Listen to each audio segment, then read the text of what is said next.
Hey everybody, welcome back to the series. We're doing the Power Hour, the University of Michigan Club of Entrepreneurs. It's great to connect with you guys, Joshua, Sum, and Karthik Ganesh. Fellas, you are doing some really cool things. I want to just kind of share what you're doing. You guys are co-founders of BeatNami, which is democratizing access to music licensing and College DAO, bringing blockchain education and opportunities to over 30 college campuses worldwide. So to those listening right now, you guys are juniors at the University of Michigan. So the people who don't understand anything I just said, bring it down to a kindergarten to second grade level on what that means. Sure. So for BeatNami, right, historically, the music industry has always, failed its most fundamental piece, the musicians. And a big part of that is because musicians have always had to rely on middlemen to access a lot of those ways of making money through music, like be it streaming, be it licensing, be it merch, events, etc. So what we realized is that there has never been a direct channel between music licensees, so people looking to license music for use in things like advertising, short films, video games, and musicians, right? And so we're building a platform that directly bridges those two people together. So now musicians can take control of how their music is licensed and directly monetize that by themselves without any middlemen. That's kind of the gist of what BeatNami does. Okay. And how did you guys come up with this idea? And are there other groups on the internet that are doing it? I'll let Joshua take this one. Cover it? Josh. Oh, so this was back in January last year. And it's a bit of an interesting story. So me and Karthik were both in this class, but we never really talked.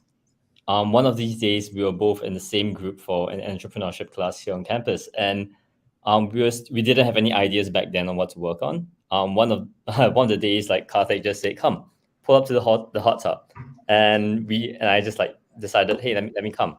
And my background's in blockchain and DeFi, like decentralized finance. Karthik's a musician. Now both of us make music together. Karthik was discussing a bit about music, and he asked me what the blockchain is about because he has heard a lot about it, but has never really dived deep into it.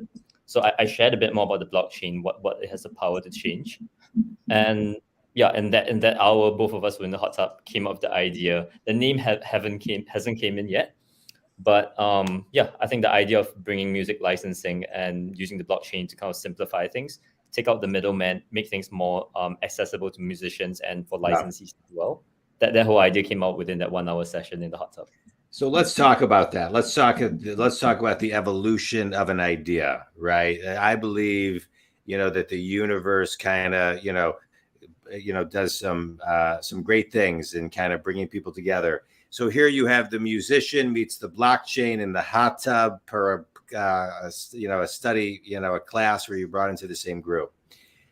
So how did the idea kind of ping pong back and forth to when you said, hey, this is an idea that we can monetize and actually start a business? Yep, absolutely. I think this idea has taken us, it's still continuously evolving. Like every single day, we're realizing new things. But at the beginning, what kind of inspired it was I was just talking about, my views on music, the industry, and some of my fears, right? So I'm from Singapore, same as Joshua, and I don't really have a foot in the music industry, right? It's an industry where networking and connections are so important.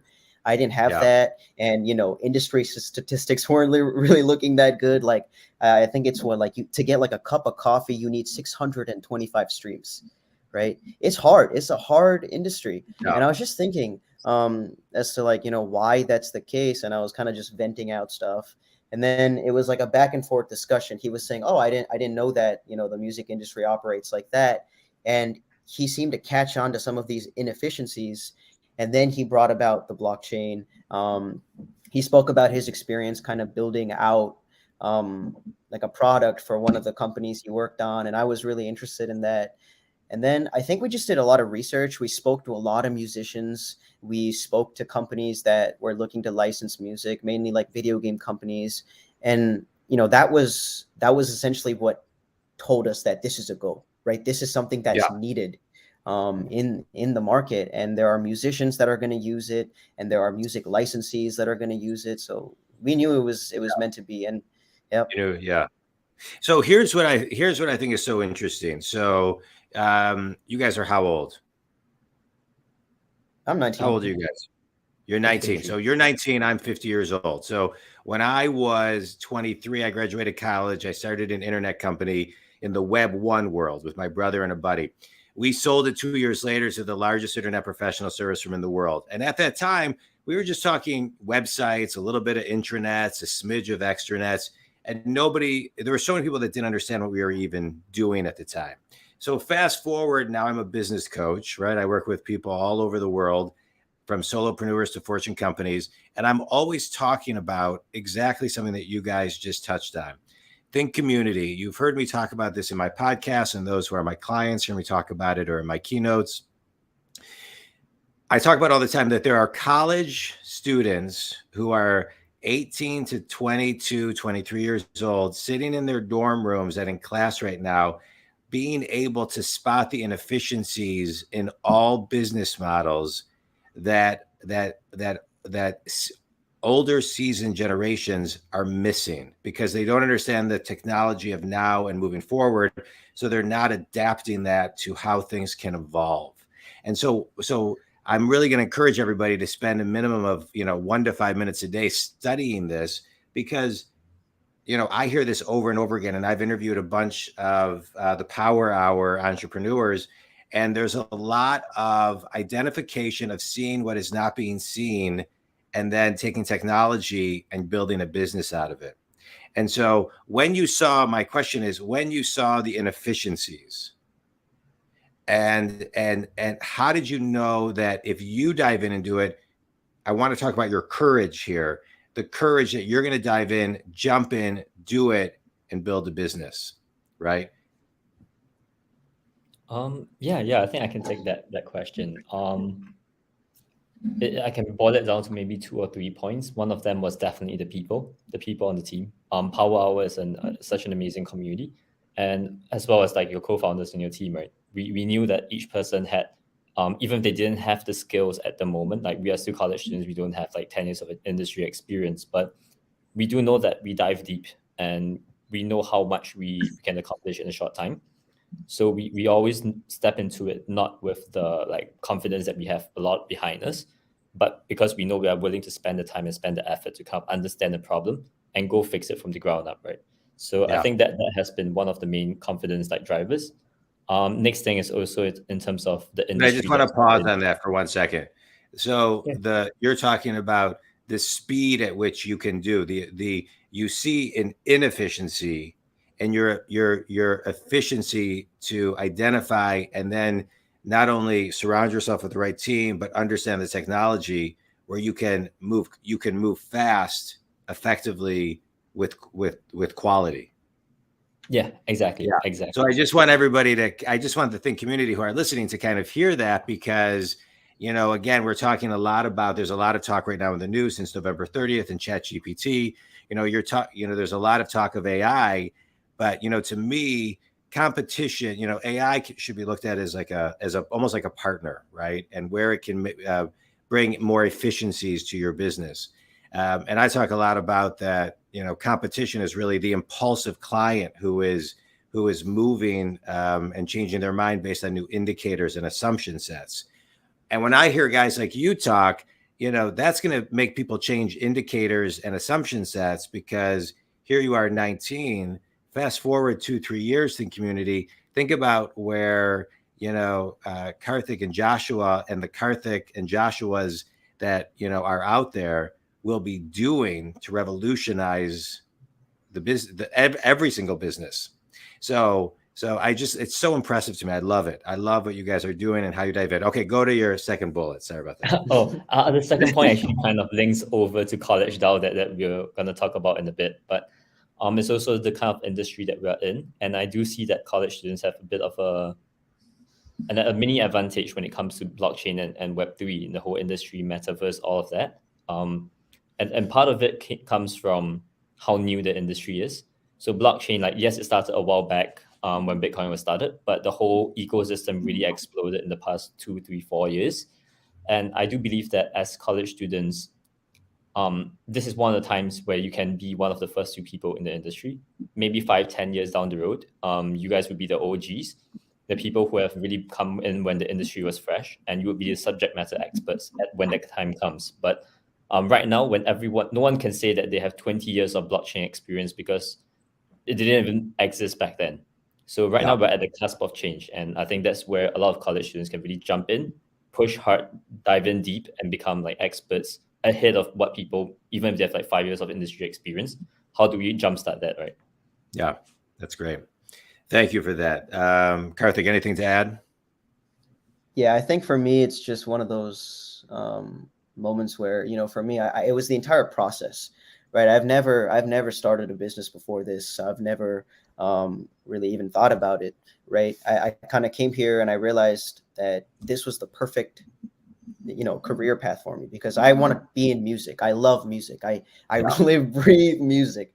And so to be able to do this is one on a personal level, but I think just seeing that entire process, learning with Joshua, seeing myself, like where I started and who I am today, I think I owe a lot of that to working with the team and kind of growing it. It's that ability to see progress in yourself and the people around you that gives me courage. Yeah. Like I can see it on Joshua's face. I can see it in the way he acts, and I'm sure he can see it in myself too, my teammates. I think that's what's kind of giving me the courage. Yeah, I love it. I love it. There's a book I read 25 years ago. I read a book longer ago than you guys are old, but Crossing the Chasm by Geoffrey Moore. You may enjoy it. And one of the things he talks about is that about 2.5% of early market people are innovators, and about 13.5% are early adopters.